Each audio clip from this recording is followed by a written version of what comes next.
اللہ کو یاد کرے، اور پھر جب اللہ کو یاد کرے تو کوئی اور چیز اس کے ذہن میں نہ ہو۔ پیچھے ہم نے پڑھا یہی خشوع اور خضوع ہے کہ اللہ کی طرف انسان کا دل مائل ہو، اللہ کی ہی یاد ہو، اللہ کی ملاقات کا ذوق شوق ہو، اللہ سے کلام ہو، اللہ سے گفتگو ہو، اور اللہ سے ہٹ کر کسی اور چیز کی طرف دھیان نہ ہو۔ تو یہ تو اصل عبادت ہے۔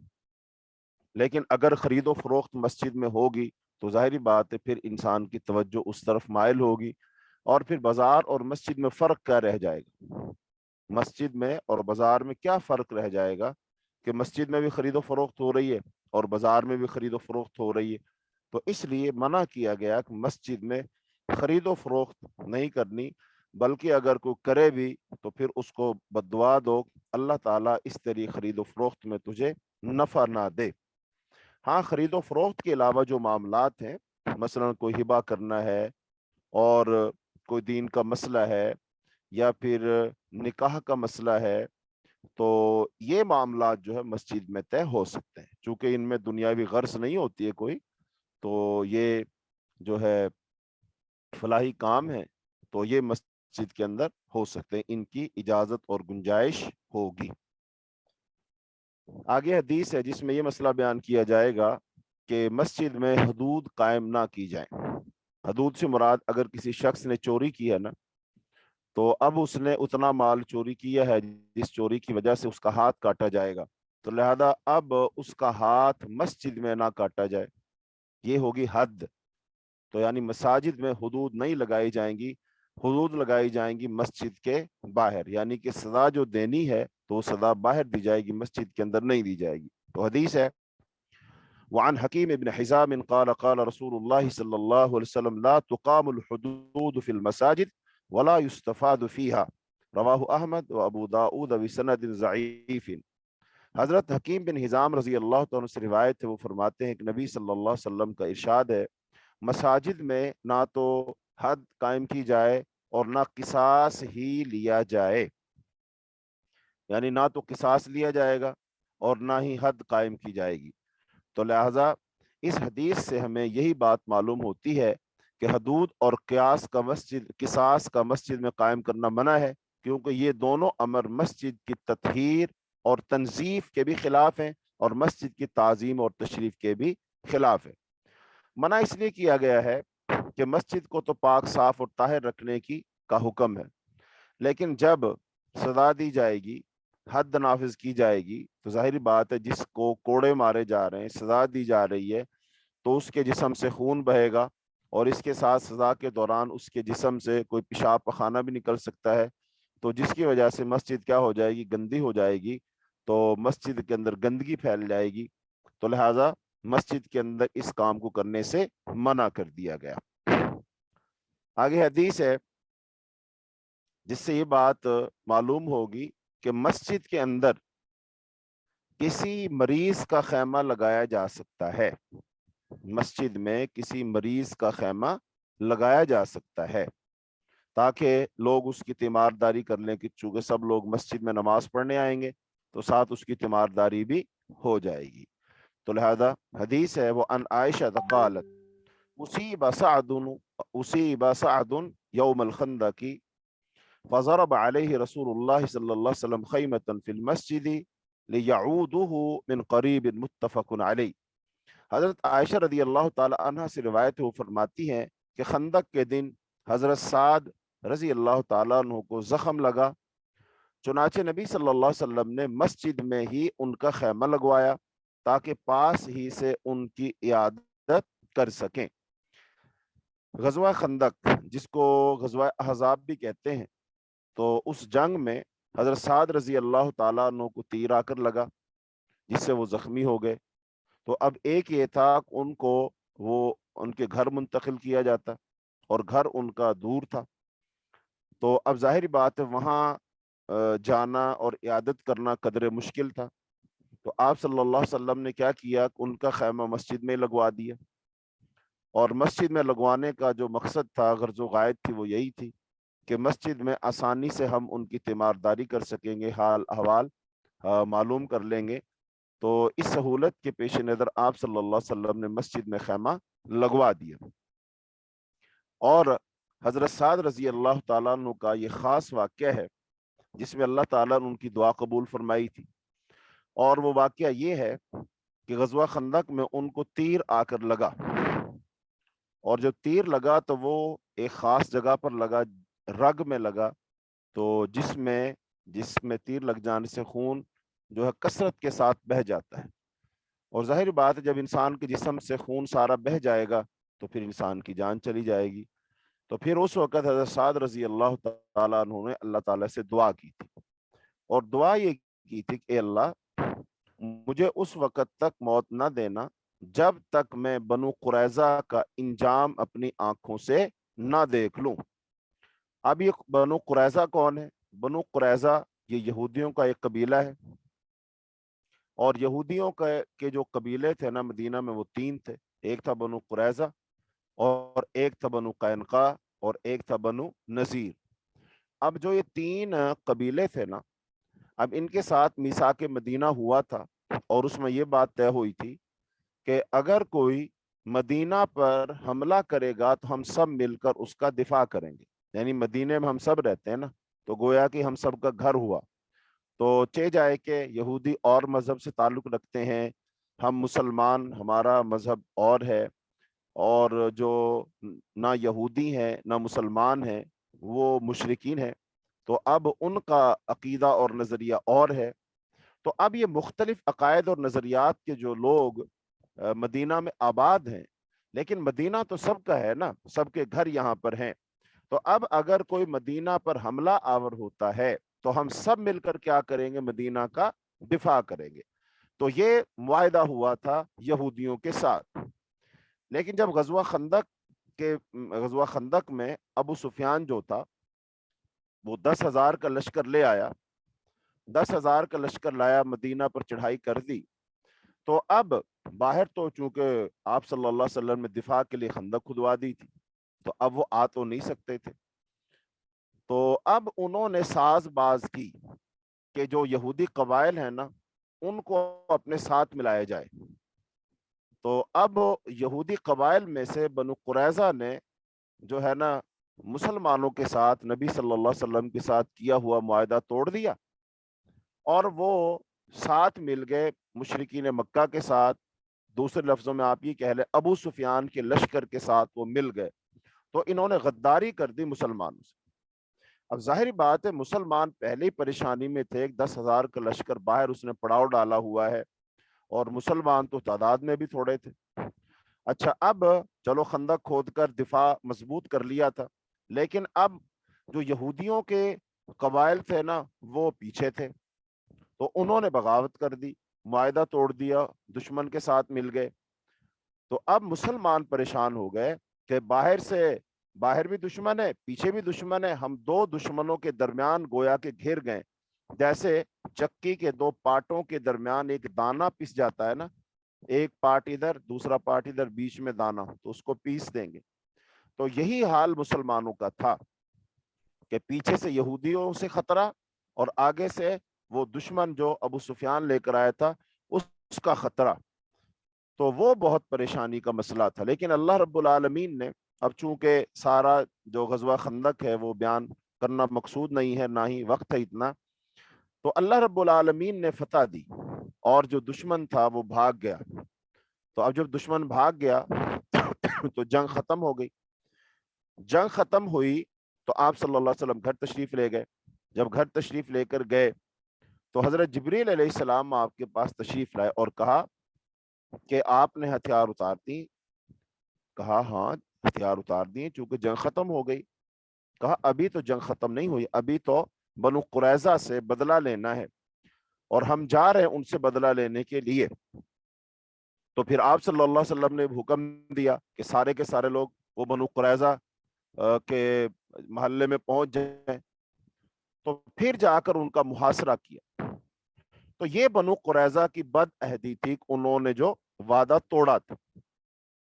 تو حضرت سعد رضی اللہ تعالیٰ جب زخمی ہوئے تو انہوں نے اس خواہش کا اظہار کیا کہ اللہ موت تو برحق ہے، موت تو آنی آنی، لیکن میں چاہتا ہوں کہ اپنی آنکھوں سے یہ جو بنو قریظہ کے یہودی ہیں انہوں نے جو ہمیں تکلیف پہنچائی ہے، انہوں نے ہمارے ساتھ کیا ہوا معاہدہ توڑا ہے، اور ایسے وقت میں توڑا جو بہت ہی نازک وقت تھا ہمارے لیے، تو یا اللہ ان کا انجام مجھے دکھا، یعنی ان کی تباہی اور بربادی میں اپنے جیتے جی دیکھنا چاہتا ہوں، اور پھر بھلے مجھے موت آ جائے تو کوئی مسئلہ نہیں ہے۔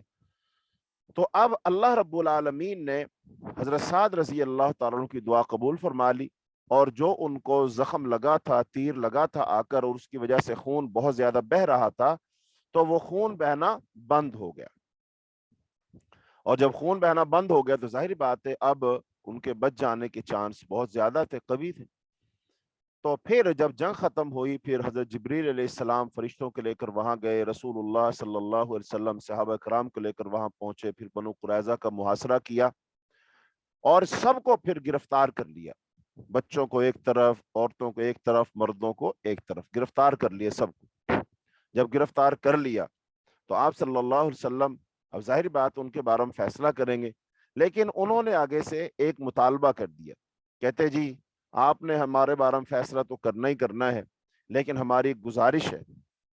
آپ نے پوچھا بتاؤ کیا ہے؟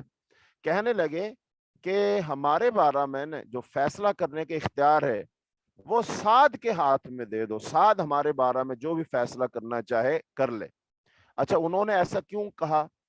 چونکہ حضرت سعد رضی اللہ تعالیٰ عنہ کا جو قبیلہ تھا نا، وہ قبیلہ بنو قریظہ کا حلیف تھا، یعنی بنو قریظہ اس قبیلے کا حلیف تھا۔ حلیف ہوتا ہے ساتھ دینے والا، حلیف بنا حلف سے، یعنی جس نے قسم کھائی تھی، یعنی کہ یہ نبی صلی اللہ علیہ وسلم کی آمد سے پہلے کی بات۔ تو یہ دونوں قبیلوں کا آپس میں معاہدہ تھا کہ ہم ایک دوسرے کی مدد کریں گے۔ تو اب یہودیوں کا نظریہ یہ تھا کہ چونکہ حضرت سعد کے ساتھ ہمارے پرانے تعلقات ہیں، لہذا وہ ان تعلقات کی رعایت کرتے ہوئے ہمارے بارے میں کوئی نرم حکم دیں گے، کوئی نرم فیصلہ کریں گے، کوئی رعایت کریں گے، تو لہٰذا ہمارے بارے میں فیصلہ ان کو کرنے دیں، وہ جو بھی فیصلہ کریں گے وہ ہمیں منظور ہوگا۔ اب دیکھیے اللہ تعالیٰ کیسے اپنے مومن بندوں کی خواہشات کو پورا کرتا ہے، اللہ ان کی آنکھوں کو ٹھنڈا کرتا ہے، ان کے دلوں کو سکون پہنچاتا ہے۔ ادھر حضرت سعد رضی اللہ تعالیٰ زخمی ہوئے، اور انہوں نے اللہ سے دعا کی کہ اللہ جب تک میں بنو قریظہ کا انجام اپنی آنکھوں سے نہ دیکھ لوں، اللہ مجھے موت نہ آئے۔ تو اب اللہ پاک نے انہی کے ہاتھوں پھر فیصلہ کروایا۔ تو جب بنو قریظہ کے یہودیوں نے یہ بات کہی تو پھر حضرت سعد رضی اللہ تعالی عنہ کو لایا گیا، اور لا کر کے نبی صلی اللہ علیہ وسلم نے ان سے کہا سعد، یہ یہودی چاہتے ہیں ان کا فیصلہ تم کرو، تو تم ان کے بارے میں اپنا فیصلہ کرو۔ حضرت سعد رضی اللہ تعالیٰ عنہ نے ان کو پکا کرنے کے لیے 2-3 دفعہ آپ صلی اللہ علیہ وسلم کے سامنے پوچھا، واقعی میں جو فیصلہ کروں گا ان کو منظور ہوگا؟ کہا جی ہاں منظور ہوگا۔ کہا سوچ لو، کہا جو فیصلہ کروں گا منظور ہوگا؟ کہا جی منظور ہوگا۔ حضرت سعد رضی اللہ تعالیٰ عنہ نے پھر فیصلہ کیا کہ پھر میرا فیصلہ یہ ہے کہ ان کے جو مرد ہیں نا، جو مرد ہیں ان سب کو قتل کر دیا جائے، اور جو بچے ہیں ان کو غلام بنا لیا جائے، اور جو عورتیں ہیں ان کو باندیاں بنا لی جائے، کنیزیں بنا لیا جائے۔ یہ میرا فیصلہ ہے۔ تو جب حضرت سعد رضی اللہ تعالیٰ نے فیصلہ کیا تو آپ صلی اللہ علیہ وسلم فرمایا، سعد جو فیصلہ تو نے زمین پر کیا ہے یہی فیصلہ اللہ نے آسمانوں پر کیا ہے۔ تو پھر ان بنو قریظہ کے لوگوں کو قتل کیا گیا۔ تو یہ ہے حضرت سعد رضی اللہ تعالیٰ عنہ کا مختصر واقعہ کہ حضرت سعد قبیلہ اوس کے سردار تھے، قبیلہ اوس کے، چونکہ 2 قبیلے تھے نا، اوس اور خزرج، تو یہ سردار تھے قبیلہ اوس کے۔ تو قبیلہ اوس کے سردار ہیں جن کی اپنے قبیلہ میں بے حد عزت اور فضیلت تھی۔ انہیں غزوہ خندق میں تیر آ لگا تھا، اور معلوم نہیں کس نے پھینکا تھا، لیکن ایک تیر آ لگا، انجانہ تیر آ لگا، اور وہ ایک ایسی رگ میں لگا کہ زخم لگنے سے عموماً اتنا خون بہنے لگتا ہے کہ وہ بالآخر جان لیوا ثابت ہوتا ہے۔ تو حضرت سعد کو یہی توقع تھی کہ زخم کے لگنے کے بعد اب ان کا بچنا محال ہے، چنانچہ انہوں نے اللہ تعالیٰ سے دعا کی کہ جب تک وہ بنو قریظہ کی بد عہدی کا انجام نہ دیکھ لے جو انہوں نے غزوہ خندق میں کی ہے، اس وقت تک مجھے موت نہ آئے۔ پھر اللہ تعالیٰ کی شان کے ایسا ہی ہوا، حضرت سعد نے یہ دعا اس لیے مانگی تھی کہ انہیں خاص بنی قریظہ کی بد عہدی کا بے حد رنج تھا، چونکہ وہ ان کے حلیف تھے نا، تو ان کو دکھ بھی بہت زیادہ ہوا کہ ان کو ایسا کرنا تو نہیں چاہیے تھا، لیکن انہوں نے تو بہت برا کیا۔ تو یہ واقعہ تو اس لیے نبی صلی اللہ علیہ وسلم نے ان کا خیمہ کہاں لگوا دیا تھا؟ مسجد میں لگوایا تھا. اس سے پتہ چلا مسجد کے اندر خیمہ لگایا جا سکتا ہے. تو اس حدیث سے جو ہمیں باتیں معلوم ہوتی ہیں وہ یہی ہے کہ مسجد میں خیمہ نصب کر سکتے ہیں. اور پھر سعد رضی اللہ تعالیٰ کو مقام مرتبہ اور فضیلت بھی اس سے واضح ہوتی ہے. اور امت کے ساتھ نبی صلی اللہ علیہ وسلم کا وہ مشفقانہ رویہ کہ آپ نے خیمہ مسجد میں لگوا لیے تاکہ آپ باقاعدہ ان کی تیمارداری کرتے رہیں یہ بات بھی واضح ہوتی ہے. اور پھر یہ بات بھی واضح ہوتی ہے کہ مریض کی عادت مشروع ہے، البتہ یہ عادت اس مریض کی ہے جو صاحب فراش ہو کر رہ گیا ہو، اور جو ہلکے پھلکے مرض کے ساتھ لوگوں میں چلتا پھرتا اور آتا جاتا ہو اس کی عادت کی کوئی ضرورت نہیں ہے. اور مریض قریب ہو تو اس کی عادت بھی آسان ہو جاتی ہے. تو یہ ساری باتیں ہمیں اس حدیث سے معلوم ہوتی ہیں. آگے حدیث ہے، اس سے یہ بات معلوم ہوگی کہ مسجد میں جہادی کھیل کھیلا جا سکتا ہے. مسجد میں جہادی کھیل کھیلا جا سکتا ہے، کوئی ٹریننگ کی جا سکتی ہے، اس ٹریننگ کا مظاہرہ کر کے دکھایا جا سکتا ہے. تو حدیث وَأَنْهَا قَالَتْ رَأَيْتُ رسول اللہ صلی اللہ علیہ وسلم،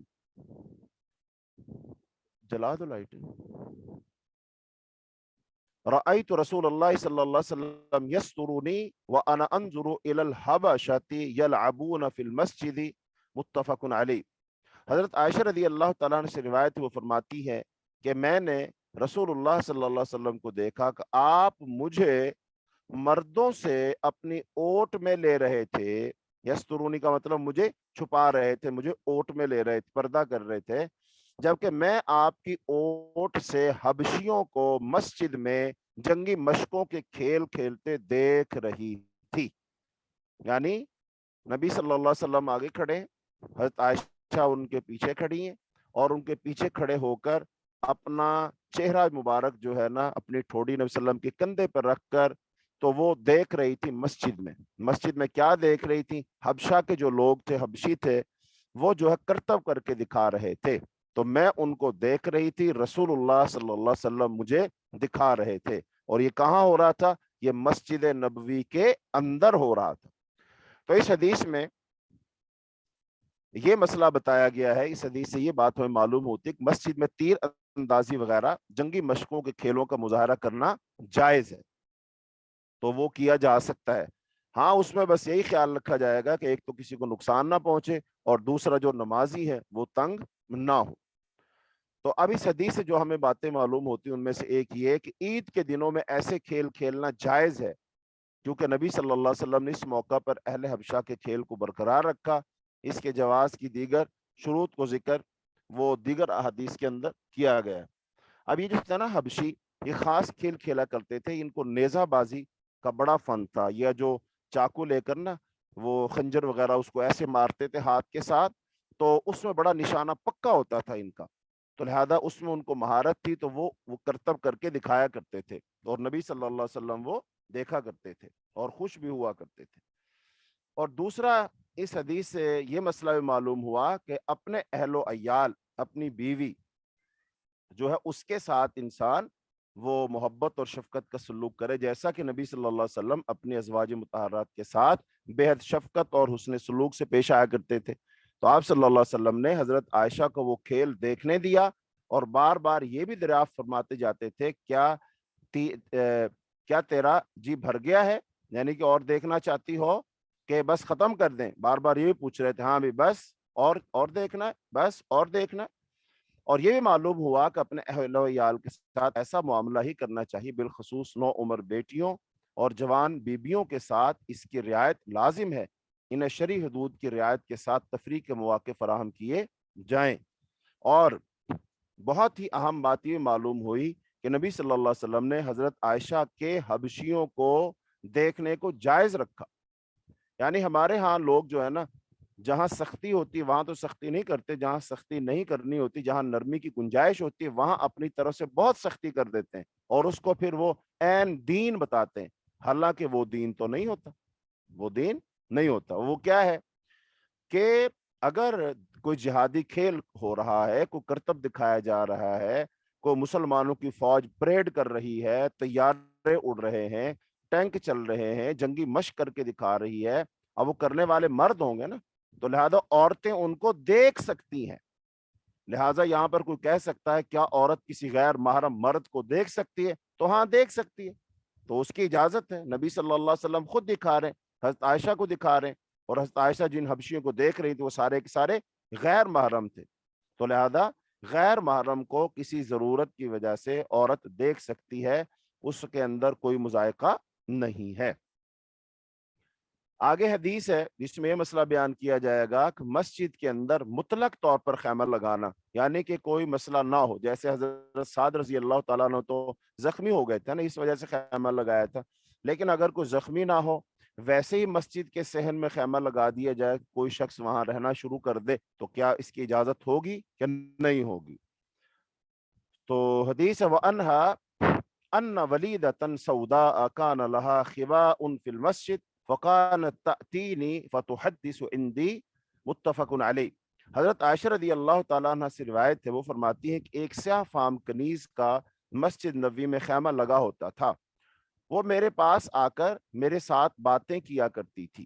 یعنی کہ خادمہ تھی, ایک کنیز تھی, اس کا خیمہ مسجد میں لگایا گیا تھا, تو وہ اس خیمے میں رہا کرتی تھی. اور حضرت عائشہ رضی اللہ تعالیٰ عنہ فرماتی ہیں کہ وہ میرے پاس آ جاتی تھی اور مجھ سے باتیں کیا کرتی تھی. تو اس حدیث میں یہ مسئلہ بیان کیا گیا, اگر کسی باندی کا کوئی کفیل اور اس کا کوئی گھر نہ ہو, مسکن نہ ہو, تو وہ ضرورت کی بنا پر مسجد میں خیمہ لگا کر وہ رہ سکتی ہے. تو یہ جو ہے نا خاص مسئلہ ہے, خاص صورتحال ہے. اگر ایسا کوئی شخص ہے کہ اس کے پاس گھر نہیں ہے اور وہ کہیں اور رہ نہیں سکتا ہے, جیسے کوئی مسافر آ جاتا ہے وغیرہ وغیرہ, تو وہ مسجد میں رہ سکتا, اس کو مسجد میں ٹھہرایا جا سکتا, اس کے اندر کوئی قباحت نہیں ہے. تو اب آگے مسئلہ ہے مسجد میں تھوکنے کی ممانعت. مسجد میں تھوکنے کی ممانعت, کہ مسجد میں تھوکنا نہیں چاہیے. وعن انس قال قال رسول اللہ صلی اللہ علیہ وسلم البصاق فی المسجد خطیئۃ وکفارتها دفنها متفق علیہ. حضرت انس رضی اللہ تعالیٰ سے روایت ہے, وہ فرماتے ہیں کہ نبی صلی اللہ علیہ وسلم کا ارشاد ہے مسجد میں تھوکنا برائی ہے, اور اس برائی کا کفارہ اس تھوک کو دفن کر دینا ہے. تو اس حدیث سے یہ بات واضح ہوتی ہے کہ مسجد میں تھوکنا سخت بے ادبی ہے, کیونکہ اس فعل کو خطیئہ سے تعبیر کیا گیا ہے. لہذا جیسے بن پڑے اس تھوک کو مسجد سے ہٹا دیا جائے, یعنی کہ مسجد میں تھوکنا ہی نہیں ہے, لیکن اگر کسی وجہ سے تھوکا ہے تو خطا وہ, لیکن اب اس کا کفارہ کیا ہے, اس تھوک کو مسجد سے ہٹا دیا جائے. اس کو کچی جگہ ہے تو اس کو اوپر مٹی ڈال کر اس کو دفن کر دیا جائے, چھپا دیا جائے. تو اس حدیث سے ہمیں یہ بات معلوم ہوتی ہے. تو اب ایک وہ حدیث پیچھے ہم نے پڑھی تھی کہ اگر کوئی شخص نماز کے دوران اگر اس کو تھوک آ جائے تو اس کا مسئلہ یہ تھا کہ وہ اپنی الٹی سائڈ پر اپنے پاؤں کے نیچے تھوک دے. تو دیکھو, ایک ہے مجبوری کی صورت اور نماز کے اندر, اور دوسرا یہ ہے کہ وہ بندہ ویسے ہی تھوک رہا ہے مسجد میں, تو دونوں کی ایک تو کیفیت الگ الگ ہے.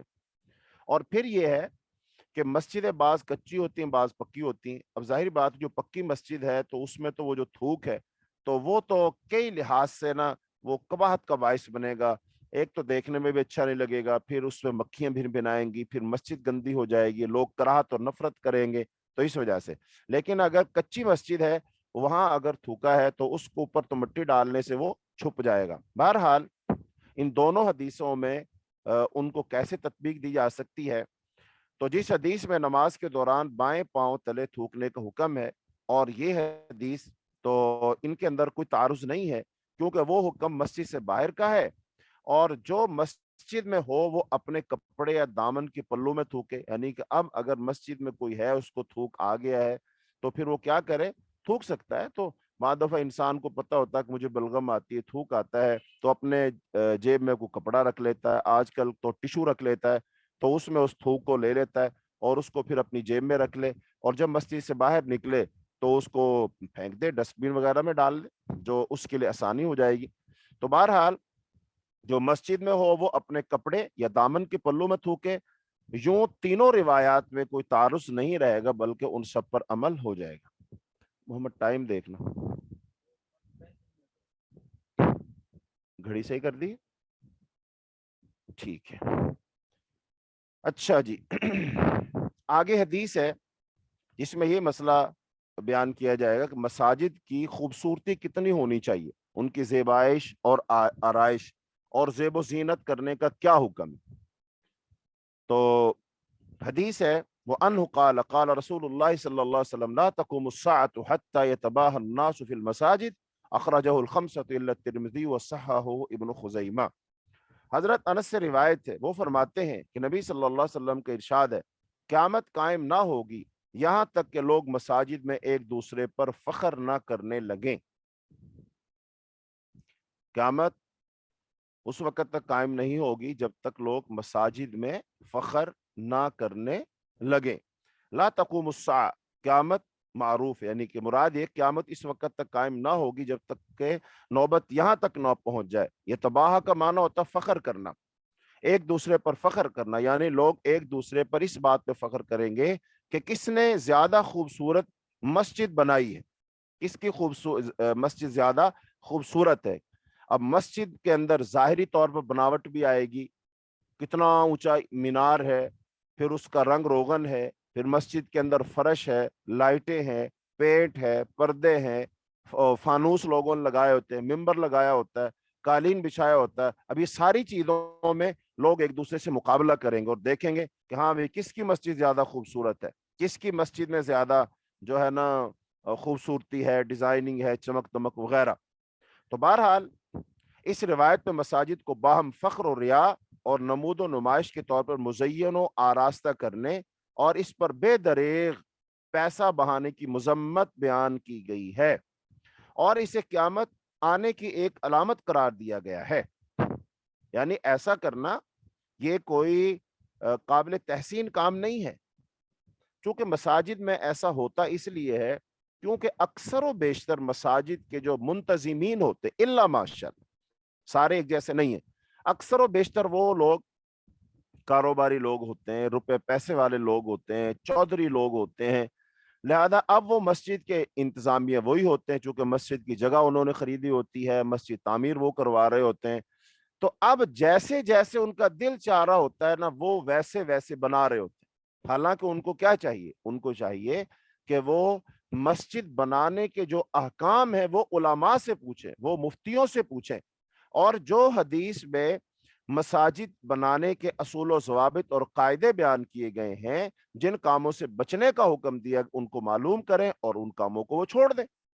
لیکن ہوتا اصل میں یہ ہے کہ وہ جو مسجد کے جو خطیب صاحب ہیں، مولوی صاحب ہیں، مفتی صاحب ہیں، تو وہ بھی اس بات سے تھوڑا اس کے دل میں بھی ہچکچاہٹ ہوتی ہے کہ یہ سیٹھ صاحب ہیں اور مسجد بنوا رہے ہیں، اگر میں نے ان کی خواہشات کا احترام نہ کیا تو ہو سکتا ہے وہ پھر مجھے مسجد سے نکال دیں، مسجد میں نہ رکھیں۔ تو اس لیے وہ بھی پھر ان کی خواہشات کا نا احترام کرتے ہوئے آگے سے جی جی ہاں جی کرتے رہتے ہیں، جس کی وجہ سے ان کو شے ملتی رہتی ہے اور وہ پھر مسجد کو ویسے بناتے ہیں جیسے ان کا دل چاہتا ہے۔ اچھا پھر ایک اور لوگ دلیل دیتے ہیں، کہتے ہیں دیکھو اپنے گھر تو ہم اتنے خوبصورت بناتے ہیں اور اللہ کا گھر ہم سادہ سا بناتے ہیں، تو اس لیے جب اپنا گھر اتنا خوبصورت ہے، اتنا پیسہ خرچ کیا ہے، تو اللہ کے گھر پر تو بہت پیسہ خرچ ہونا چاہیے، بہت خوبصورت بنانا چاہیے۔ ارے بھائی خدا کے بندو، تمہیں یہ کس نے کہا ہے کہ تم اپنے گھر بہت بڑے بناؤ، بہت ہی خوبصورت بناؤ، اتنے کروڑوں اربوں روپے گھر پر ہی لگا دو، اس کی آرائش اور زیبائش پر لگا دو؟ یہ کس نے کہا ہے؟ ارے نہ تو اتنا پیسہ اپنے گھر پر لگانا ہے اور نہ ہی اتنا پیسہ اللہ کے گھر پر لگانا ہے۔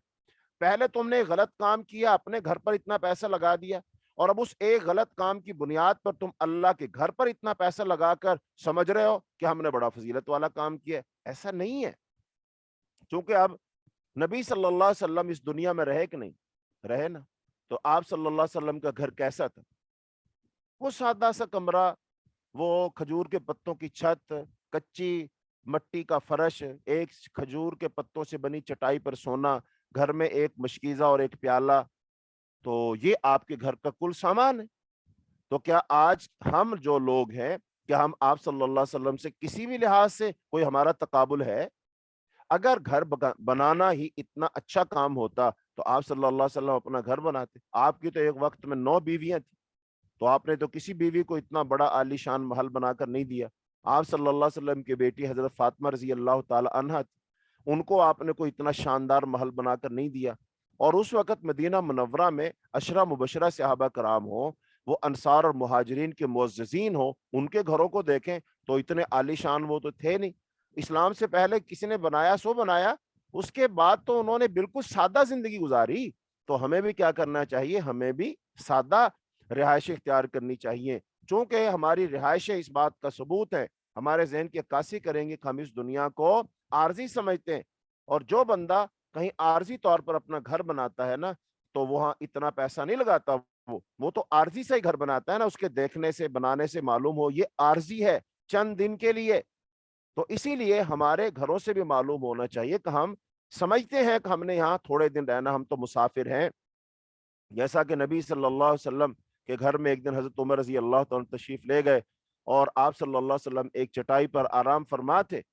تو آپ نے حضرت عمر رضی اللہ عنہ دیکھا کہ وہ کھجور کے پتوں کی بنی چٹائی, اس پر کچھ چادر بھی نہیں ہے, اور چٹائی کے نشانہ آپ کے جسم مبارک پر وہ پڑے ہوئے ہیں.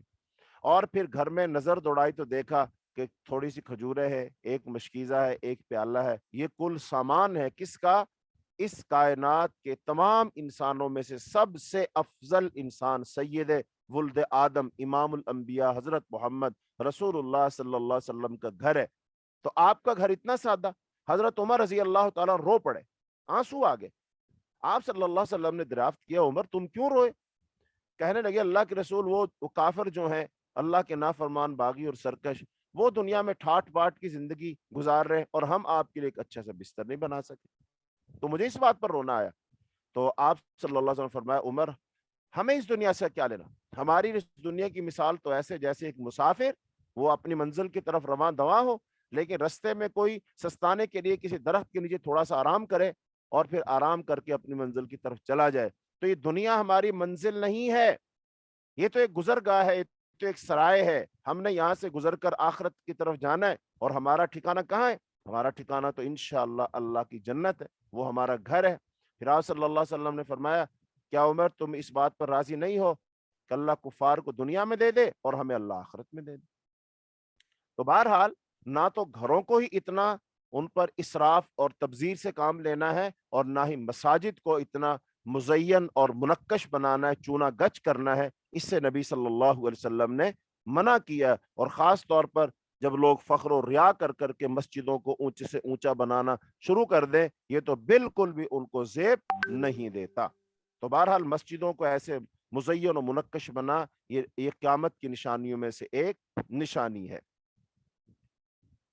آگے بھی حدیث اسی مسئلہ میں ہے, مساجد کی پختہ کاری, مسجدوں کو پختہ بنانا کس قدر بنا سکتے ہیں.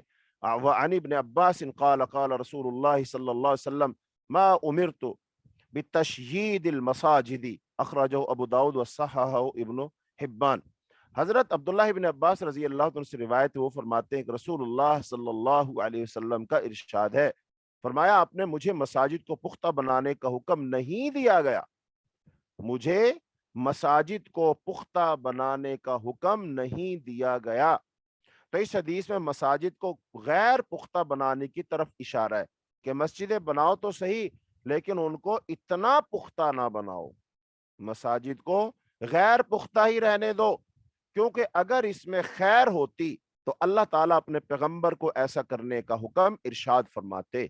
چونکہ شروع میں تو آپ صلی اللہ علیہ وسلم کے پاس مال و دولت روپیہ پیسہ نہیں تھا, لیکن جب جہاد شروع ہوا اور پھر جہاد کی برکت سے اللہ پاک نے بڑی بڑی سلطنتوں کے دروازے کھول دیے, اللہ نے فتوحات دی, اور اتنا مال غنیمت آیا, اتنا مال غنیمت آیا کہ نبی صلی اللہ علیہ وسلم ایک ایک شخص کو 100 اونٹ دے دیا کرتے تھے. اتنا مال و دولت آیا, مسجد نبوی کے صحن میں سونے چاندی کے ڈھیر لگ جاتے تھے. تو اس وقت آپ صلی اللہ علیہ وسلم اگر چاہتے تو مسجد نبوی کو بہت خوبصورت بنا سکتے تھے, بڑا مزین اور منقش بنا سکتے تھے, اور اس کو فن تعمیر کا شاہکار بنا سکتے تھے کہ لوگ دور دراز سے اس کو دیکھنے آتے, اور جو کوئی دیکھتا وہ اش اش کر اٹھتا. لیکن آپ صلی اللہ علیہ وسلم نے تو ایسا نہیں بنایا. وہی مسجد تھی, کھجور کے اس کے ستون تھے, کھجور کے پتوں کی چھت تھی, صحن جو تھا اس کا کچا تھا,